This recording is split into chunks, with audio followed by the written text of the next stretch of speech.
Good morning, everybody. My name's Nick. I'm with the Bicker Bunch, and I'm here with. Hello, I'm Papa Grape, I guess, or what I used to be called. Yeah, all right. Or, And, Nick's dad. Anyway. but we are here to do our podcast. Sorry, we've been a little late. We had some. The end of December was a little hectic for us. We had lost someone in the family and a lot of traveling, and just couldn't get to this. So Some ill health and all kinds of things going oh on. yeah, so we're back to normal for the most part. I guess normal for us. I don't know if it's, I don't know if it's normal. really normal, but we're back. Define normal. Yeah. Yeah. So, how was your Christmas? It was good. Good? Yeah, it was okay. I mean, we've had better, but like I said, there was some sickness and a death in the family and all kinds of stuff. But Yeah. we got through it, and it's okay. We're back. Happy New Year to everybody. Oh yeah. Hope you had Happy a New good Year. one. That's right. We had that happen too. Yeah. It's been a hectic week. So Yeah. already for me. So I got a lot of things working, and they're starting to now work. So Hopefully. hopefully everything is going in the direction it needs to. So it's been a little hectic for me here, but here doing this today, and after this, I gotta send all my needs and wants to a line producer. She's gonna help me hook up with some people around town and see if we can make some things happen. But on a note, today we are here to talk about travel. Yeah. Travel. One of my favorite things to do. Exactly, same here. I love traveling. I love going to new places, Yes. meeting new people, seeing new things. Yeah.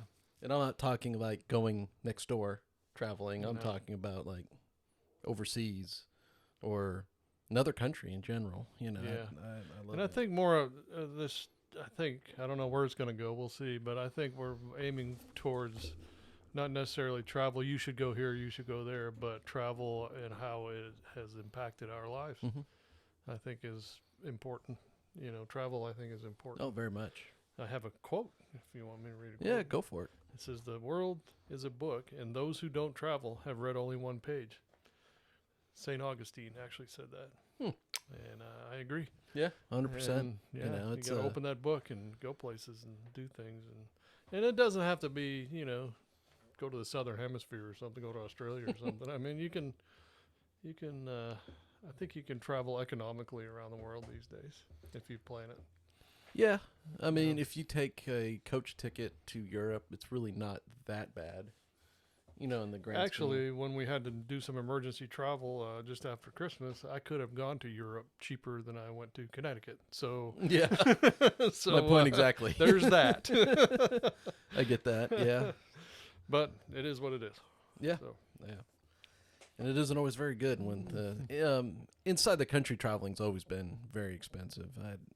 But outside the country, going out, it's really not as bad as people think.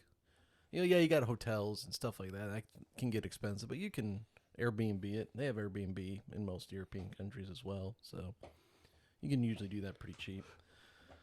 But it's about how it's impacted our lives. I'll let you go on that one. Well, geez, I've traveled my whole life.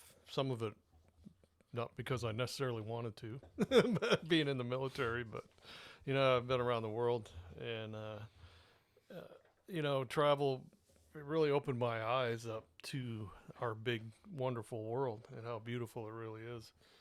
And also, I think it's good to go places and look back at your own country from afar and see, kind of assess your own country a little bit and see how we do things. And sometimes we do, I think the majority of things we do quite well. I love my country, don't get me wrong. I'm a proud American, but there are other times when we could learn from other people, and by going places and exploring cultures and seeing how different things work, I think that has had a huge impact on my life and my life as an American. And one of the first places, I'm going to drone on here, so jump in go ahead. whenever. Go for it. One of the You're first fine. places I ever went out of the country was the Philippines. And at that time, when it was 1976, Ferdinand and Imelda Marcos were running the country, and the country was under martial law. Oh, damn. And you had to be off the streets at midnight to 5 in the morning, I think, if I remember right. And people with big guns patrolling the streets and all that. And it was not a pleasant environment. I mean, the people there, you always, as Americans, we always sit back and say, well, why do these people put up with this? Why do they do this? Why don't they just vote them out? Well, they had elections, but I don't think they were fair. No, They were rigged. I mean, they were really rigged. they were really rigged, not pretend rigged. They were really rigged. Yeah, they were all the way And back. all the way. And I think looking back at it, and it comes down to is being comfortable more important than democracy in some of these cases, and if these people wanted to try to overthrow their government, they probably would have got crushed. Oh, absolutely. But anyway, one of my first memories was we were outside of the base in the city, Longpo City, and it was raining. We were there in the monsoon season, and we live in Florida. When it rains, it freaking rains. That's nothing compared to these monsoons, man. I mean, the sun will be out 1 minute, the next minute you're standing in ankle deep water. I mean, it just pours. So we're underneath an awning and outside of a building somewhere, and me and I don't know who I was with. I don't remember. But I remember looking down an alleyway, and I saw this little kid out there, probably 4 or 5 years old, with a bar of soap in his hand, buck naked, taking a shower underneath a broken downspout off a gutter, and I thought, wow, I'm not in Kansas anymore, I mean, this is crazy, but it's the way it was, and I think for the most part, I love the Philippines. I love the Filipino people. They're wonderful people, and I don't know that as Americans we always treat them that nicely, though. But that was one of my first travel things, and it stuck with me for the rest of my life. I'll never forget that little kid taking a shower out under a downspout, So that's something that will change your view of the world. Oh, yes. Yes. For me, it was post 9/11. I went to Ireland, spent a week in Limerick, and that just made my world so much larger. I went by myself. I was crazy enough to go by myself. This American friggin' was 22, 23 years old in a foreign country, have no idea. At least they spoke the same language. Well, kind of. Irish English and American English and English are completely different, but we could at least figure each other out a little bit better. And it just opened my world. I walked everywhere. I didn't rent a car. I used their bus system, which is fantastic, by the way. At least it was then. I'm pretty sure it is now. So it's still probably even better now. But beautiful place and beautiful people. I mean, I'm walking down the road and people would just wave at me driving by. It was the weirdest thing. I was like, we don't do that in America. They just see me walking down the side of the road and wave. I'm like, hey, okay, hi. Could have asked you for a ride. Yeah, they could have. That would have been helpful. But no, their buses were good for that. The buses would pick me up at the hotel and drop me off in Nicholas Street, which is where all of the pubs are. It's kind of, well named. Yeah. But and all the pubs are in there in Limerick, and it was right next to the castle, King John's Castle, which is unbelievable to stand in. Like, you hear the stories in Robin Hood, King John or Prince John, the evil Prince John and all that. I was standing in his castle.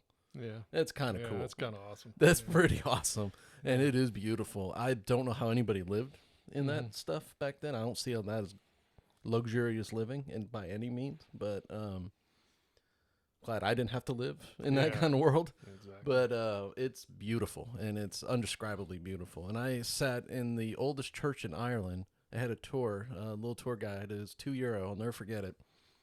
He was a caretaker of the cathedral. I think it was, St. Mary's Cathedral in Limerick. I could be wrong on that. If I am, I'm really sorry. I can do a quick Google search here. But it's old. It was like, I think it was built in like 980 AD or something like that. It's really old. It's ridiculously old. And they had the original gold doors on the side of it. They don't open anymore. I mean, they have pretty much locked those things down.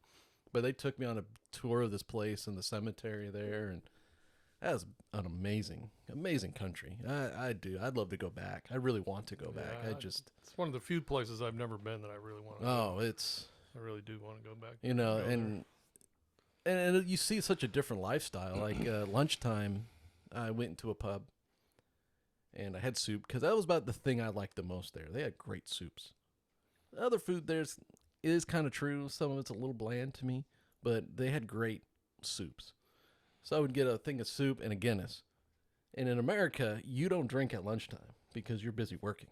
You know, I never really had a lunch break in my former career. So having a lunch break, you know, if you did get one, you were just stuffing food down your face so you can get back to work. There, they meet at the pub.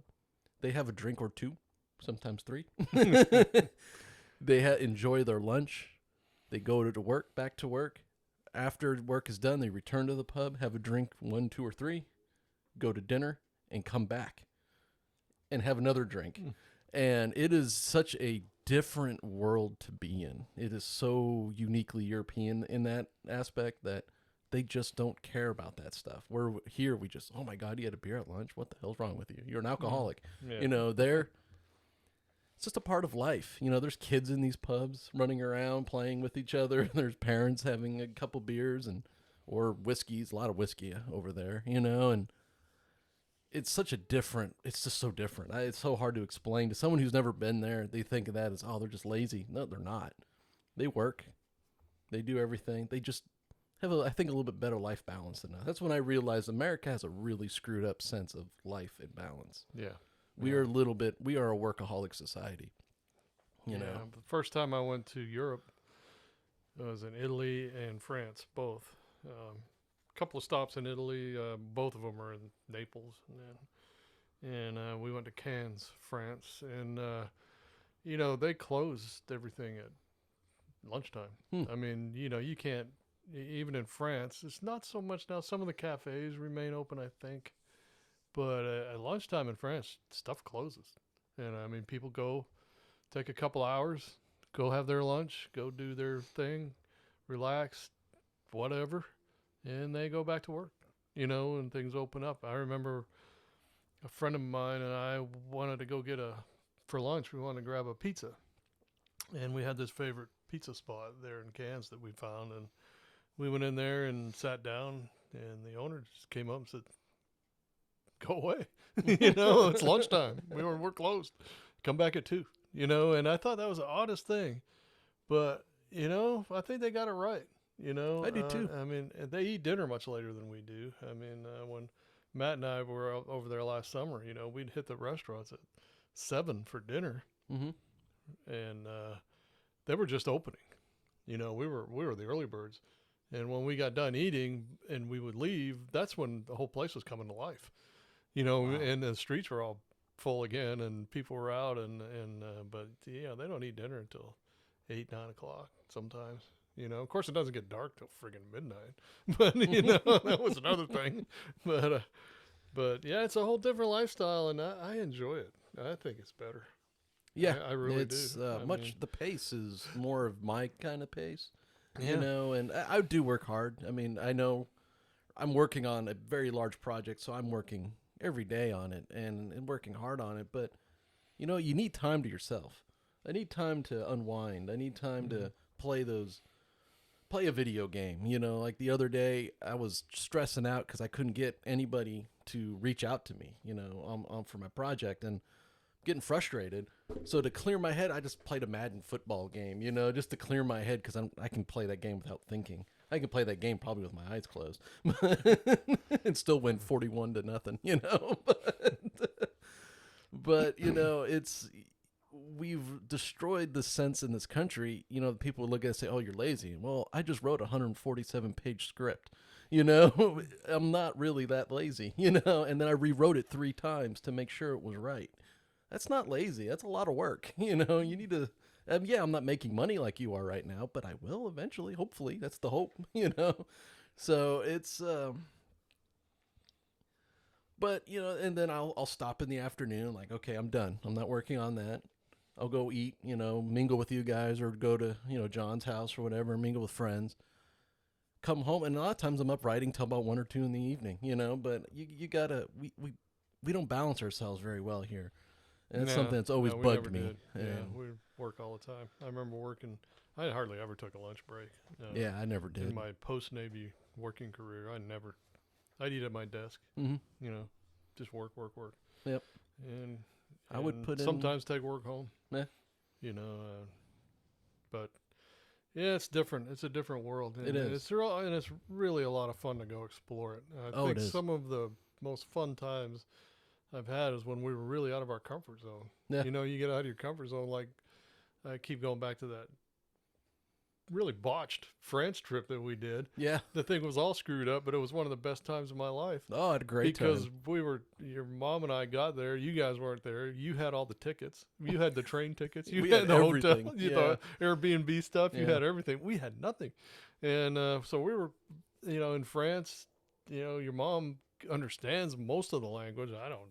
You know, I know a few words. So we just kind of said, okay, here we go. You know, let's go figure it out. And we're way out of our comfort zone, and that made it so much more fun, I think. Oh yeah. I think it did, you know, and I love going out eating in foreign countries and exploring their food, Mm-hmm. trying to communicate with the waiters. That's always fun, you know, and you know, get out of your comfort zone and get out and go explore. I mean, there's so much out there, you know, and people say, oh, I can't afford it. Ah, you can if you want to. Yeah. You know, I really think You that, can. you know, you can look at I follow this financial guy named Clark Howard. If you ever get a chance, he's really good. And what he does, he's probably a multimillionaire, but Yeah, he's one of yeah. the cheapest people in the world. Absolutely. And He's what he awesome, though. does is he'll scour looking for airline ticket deals to go to Europe or South America or anywhere. He'll go anywhere, and he'll find the deal. Then he'll figure out why he wants to go there. You know, so he's been around the world for pennies on the dollar because he sees a flight to wherever for half the price it normally is. He'll buy it. Then say, okay, I got a ticket here. Now, why do I want to go there? And he'll explore it and That's figure cool it as out hell. and go. I like You that. know, that's a good cool. idea. You know, you can go relatively cheaply. What, you know, right now though, I don't know if you can because I've been looking at tickets to go back to Europe and it's pretty pricey right now. Is it? But yeah, because travel opened up again. People are moving. You know, Yeah. people are traveling Yeah, they're- again. Thankfully, But, yeah. you know, when we went over there last December, the prices have probably doubled from Oh wow. last December to now. But we're gonna go anyway. So Yeah. there There we you go. Yeah. It's You know, for me, one of I think one of the most eye-opening ones for me was on Christmas. And anybody ever tells you don't travel when you go on a cruise, then you're doing it wrong. I'm sorry, you're doing a cruise wrong. You get off the boat and you go into the towns and you explore and have a good time. I was living in Arizona, and we did a cruise out of the West Coast. And we went to Mexico. You know, in Arizona, you hear all of the negative things about Mexico: drugs. They're coming across the border, raping women and running back. You know, it's just a insane crap. That's maybe happening at a very much smaller level than the news media and the politicians want you to believe, but it's stuff like that is happening, but a lot of other things are happening too, you know. And we went to Mazatlan, and me, Matthew, and Jam just decided to go check out the city. We just walked into the city, and we ended up in I guess their kind of grocery store. It's kind of interesting seeing how they do things. It's essentially a wet market. mm-hmm. The animals were already dead; they weren't alive. But you know, you can you walk in by the meat section. You're like, this is a wet market. Like there's the smell of blood in the air. You know, Yeah. and it's an interesting. Well, those people are happy. They're having a good time. Kids are playing. You know, it's not this. It's like, wow, everything you hear about this country is wrong in this country. And, It is. Yeah. I agree. And they are sweet people. They were kind. You know, they're like, hello, I know a tiny, tiny bit of Spanish, enough to get a beer and to find the bathroom and to say hello. You know, that's pretty much it. And I can describe my haircut, you know, which is short and brown.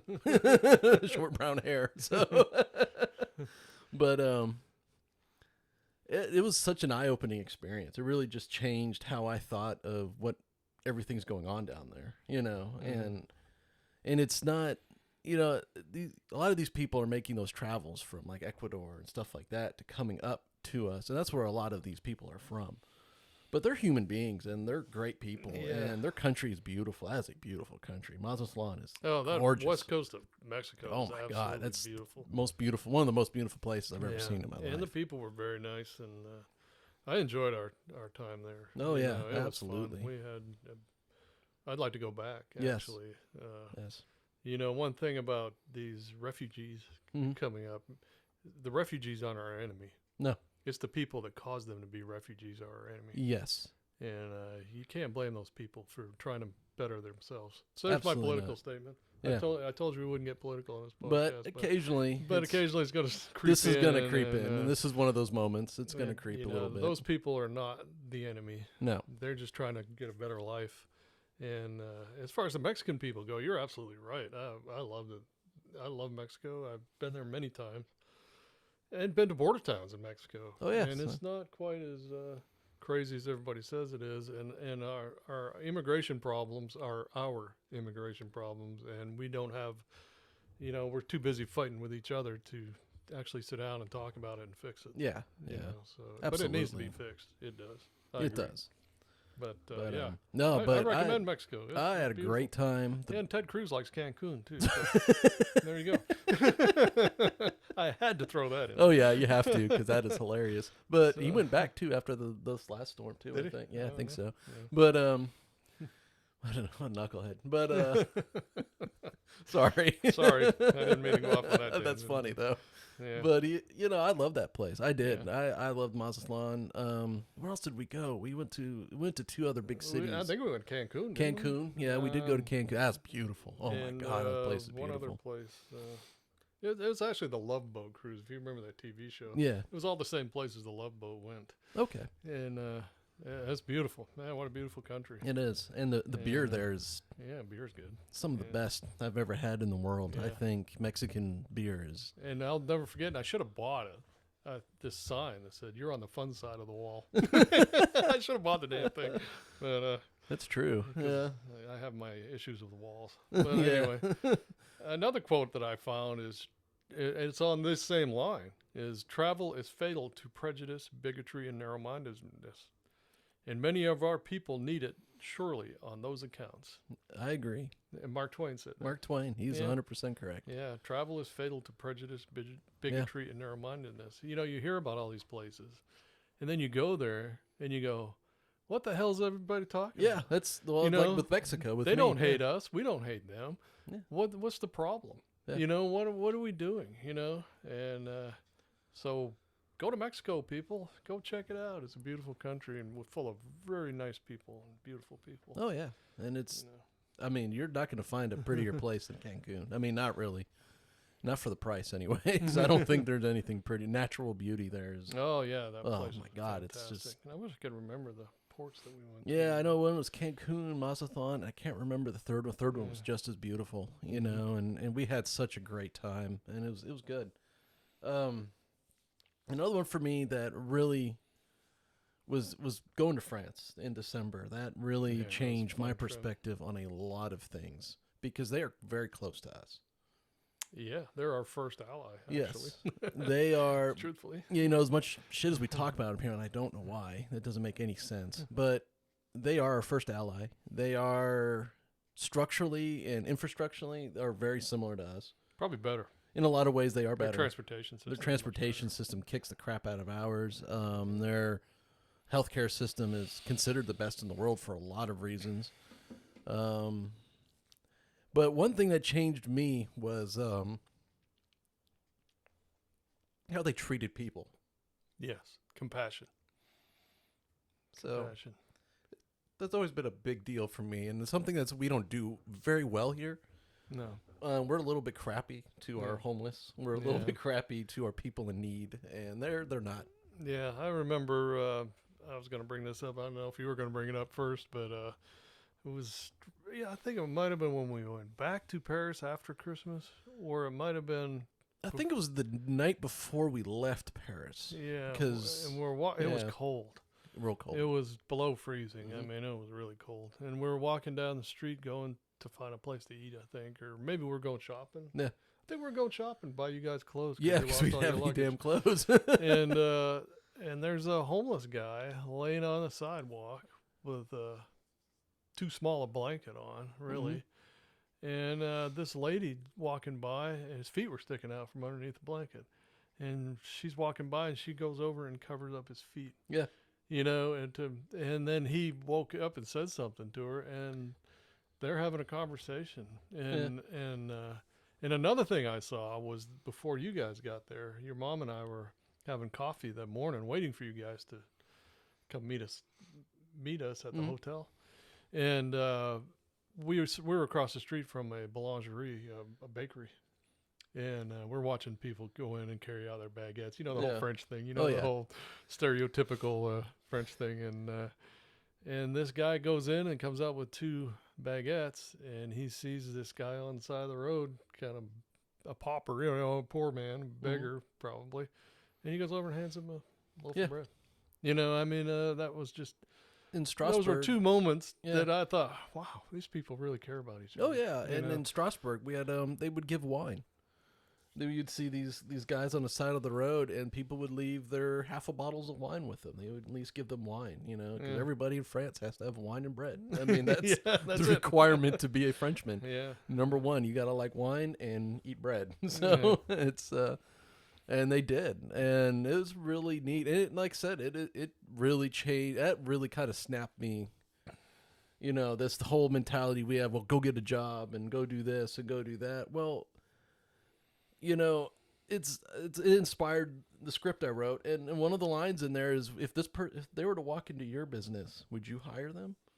No, and the answer is no. You can tell them to go get a job all you want, but if they walk in and they're dirty and they're stinky because they can't, you know, it's 100 friggin' degrees out here in the summer, they can't shower, they can't have nowhere to go, are you going to hire them? And the answer is no. So let's help them. Yeah. Let's help them get to where they can be hireable. Now, is there some who like it there and that's all they want? Yes. But help the ones, people who need help, you know? Yeah, and I don't know what kind of resources they have in France for that. I really haven't. I don't know either. Really looked into it, but I do know that the people are way more compassionate. And even when I was there in the summer with Matt, we went to Caen, where he lives now, near where he lives now, and there was this lady walking down the street, and they always tell you not to give these people money. Yeah. But every Frenchman will give those people money. Yeah. They do. I mean, really cool. But they always tell us as tourists, don't give these people money. Don't give these. But I see the Frenchmen do it all the time. Yeah. You know, they'll give them a few euros or coins in their pocket or whatever it may be, you know. And I don't know. It's just different. I think they treat each other differently. Yeah.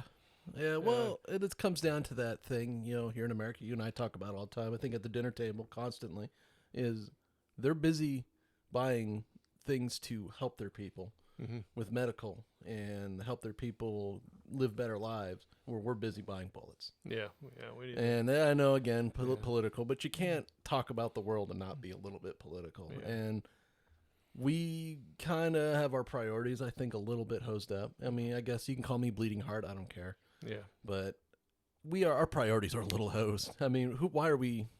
We don't need to buy all that. I'm sorry. We just don't. And I've always felt that we have the wrong priority here. And especially seeing that, it's like, oh, this is a country that is as developed as us.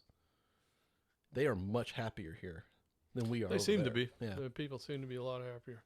You know, in the French, here we are talking, we're supposed to be talking about world travel, we're talking about French. But, you know, they're always considered standoffish and stuff, you know, by Americans, you know, oh, they're stuck up in French and all that. That's not true. No. That is absolutely not true. If you go there, and they're not going to engage you in a conversation. No. Because that's not what they do.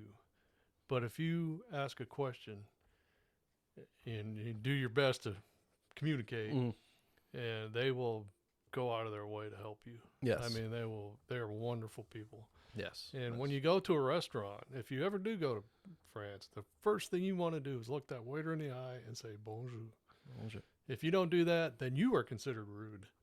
And you will get bad service. No I kidding. guarantee it. No shit. I did not. I did not know that. First thing you want to do is look them in the eye and say bonjour, and they will seat you and they will help you. But if you just walk by them and brush by them or point to a table or something, you know, you're not going to get good service. No shit.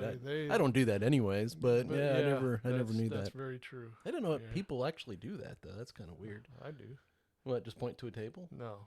Oh no. No, I I mean, don't you think so. always I've go never with done that to a know. hostess in my life. Yeah, you but, know? but if you're rude to them, they will be rude back. Yeah. You know, and Well, much like us here, because we talk about it here. I've been all over this country. Americans we're good people too. oh yeah, absolutely. We're kind people. Yep. We have some issues with politics in this country, a little out of control, but we're good people. And the vast majority of Americans are good people. Mhm. The vast majority of Americans care. They don't necessarily know what to do about it, but they care and they want to do good things. They just don't always know how to. And it's just like that probably anywhere in the world, but you can go to New York and find way more good people than you're going to find bad people. Oh yeah, absolutely. And I've always kind of felt that's the world. And that's the thing you realize too, going anywhere. It's like going to Mexico or even being in the Caribbean. I've explored the Caribbean too.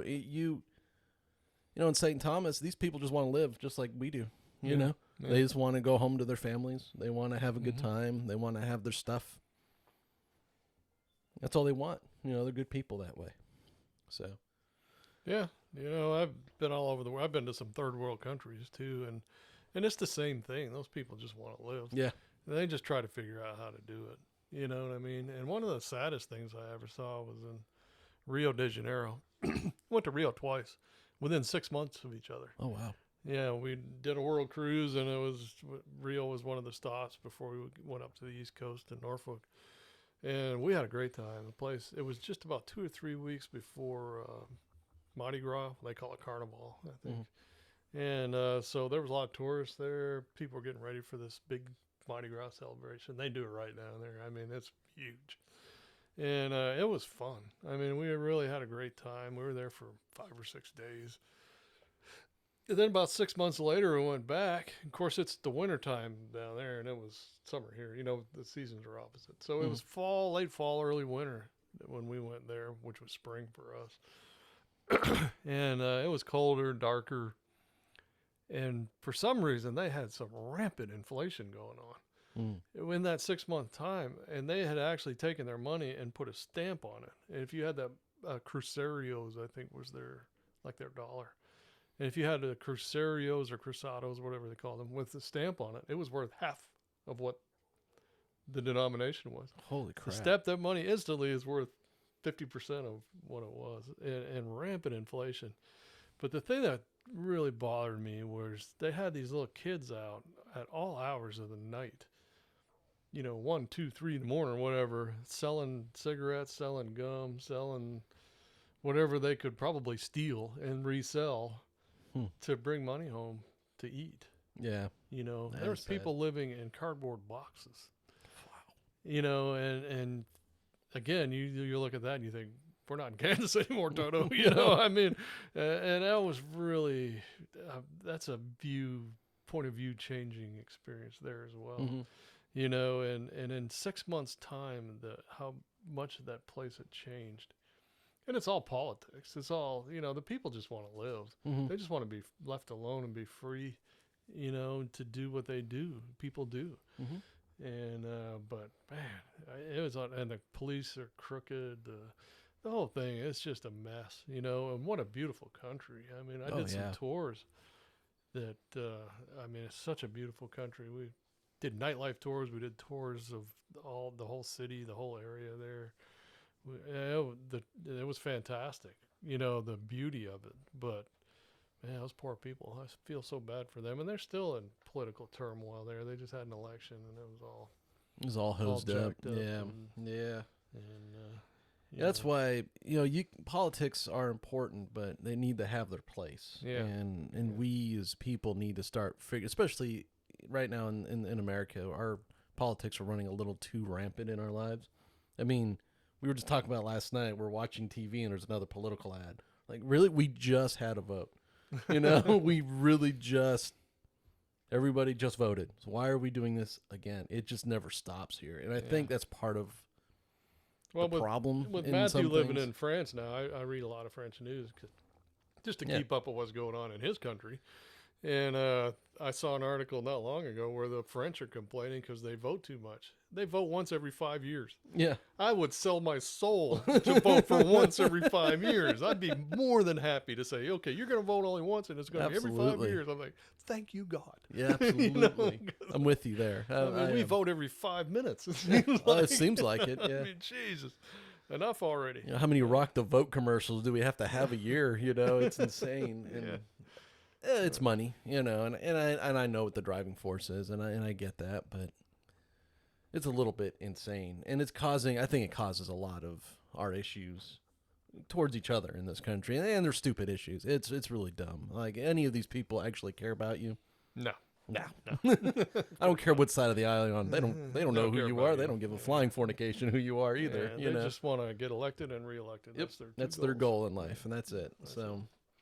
But no, traveling for me is just opened my eyes to the world. It's inspired me to do a lot of what I'm working on now.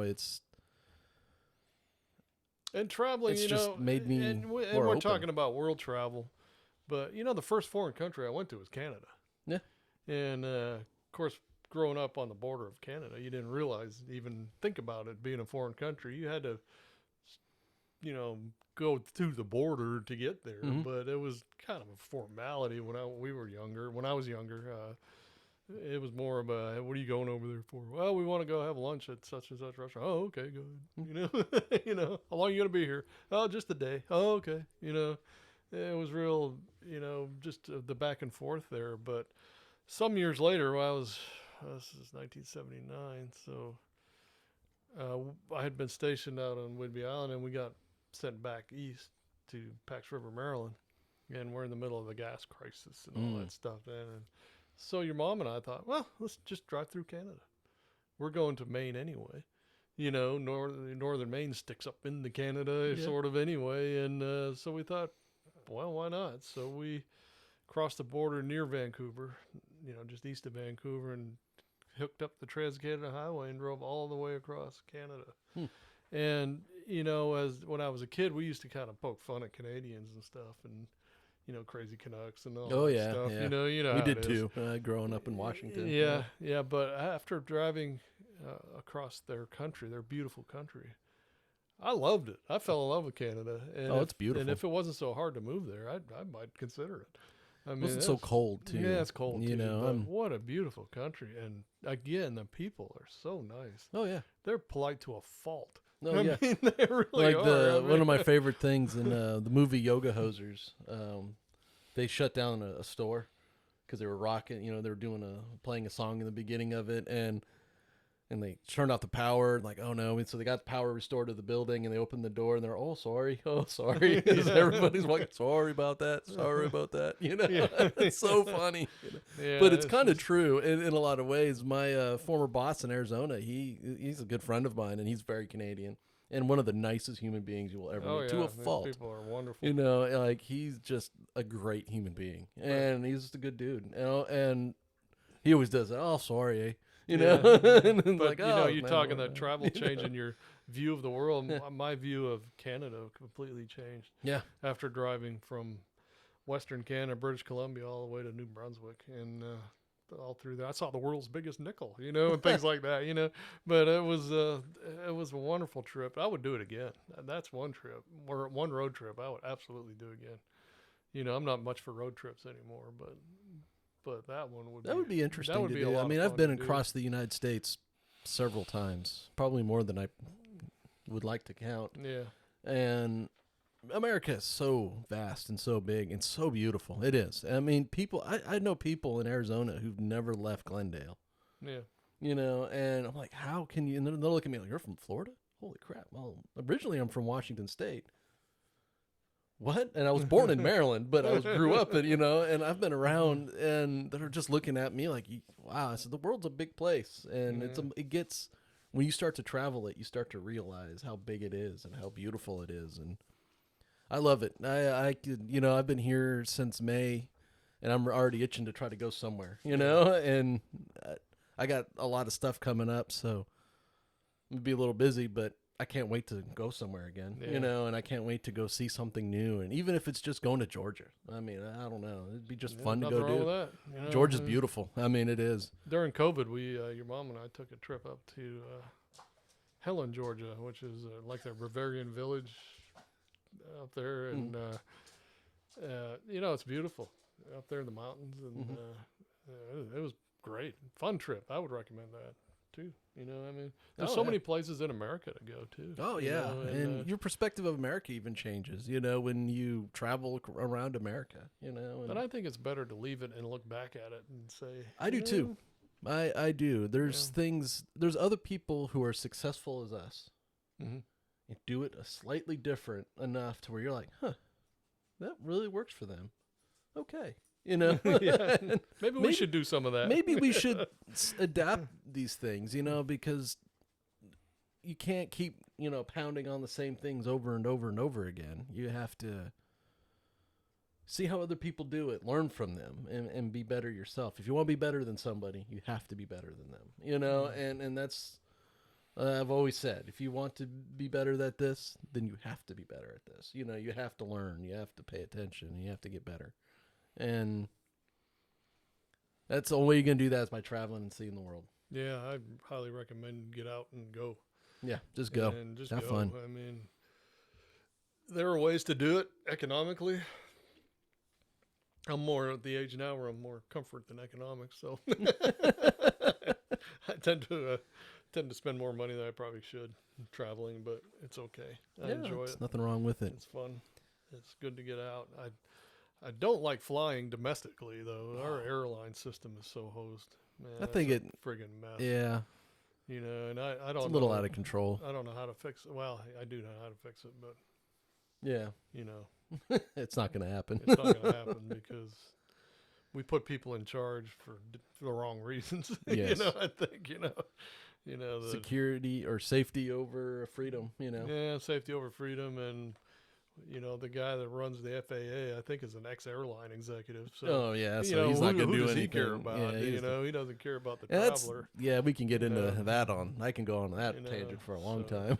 and I don't know if the European or the South American or wherever airline system's any better, but I do know their bus and train and their all transportation that stuff system is is way better. Outstanding. Yeah.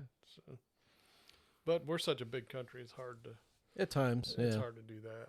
You know, I understand that, but that's all I got. Yeah, me too. I don't know how long we've rattled on here. I have no idea. This thing doesn't really it measures in bars because I'm using a music app to record this, so I really don't know. We've done a lot of bars. Put it this way: this progressive rock song here. Yeah, it's a long one. Huh? It's a long one. Right up there with Yes or something. We're probably passing Yes territory. More like Beardfish territory. The 48-minute song. Yeah, I guess to sum it all up is I've traveled, like I said, more than I at times wanted to, and but every time I go somewhere, I learn something. Yeah, and it really opens up your world. It does. And absolutely. When people start yammering about a certain place or certain people or whatever, I think, well, I don't think you're right about that. Yeah. Because I've been there, and I think it doesn't quite work that way. Well, it's like when I talked about Mexico to somebody and they tried to tell me about it. I asked them, I said, "Have you ever been there?" Well, no. Well, then you don't know. Yeah. I'm sorry to be rude, but you don't know. Yeah. And so you might not want to talk about it. Just let it go. Yeah. Your politicians are probably lying to you, because that's what they do. They never lie. No, they never lie. They're the most honest people in all the world. I don't care who they are. They're lying to you. Yeah. But, that's all I got. And thanks for joining us. I have a few things I got to get done this afternoon. I'm going to edit this thing. Yeah, please, if you like this, like it and subscribe. Share. Yeah, and subscribe. Share it with your friends. Share it on Facebook. Share it wherever. Yeah. Wherever you do your social media, or if you don't do social media, just tell people about it. You know, you can find me now on Facebook. I'm there now under Nicholas Clavette. I'm working on its own separate page for this stuff here soon. I kind of got bombarded here this week with everything else I'm working on. But, I'm there. Or you can always reach out to me on YouTube. I think you can put comments in there. Yeah. And then I can always comment back. Yeah. My page is pretty private. It's hard to get to me anyways in that, but you know, I'm on Facebook too, so if you ever. you know, but People have commented, so that's good. Keep it up. keep it up, and we'll talk to you next time. Have a wonderful day. Thanks, guys. All right. Bye-bye. Thank you. Bye.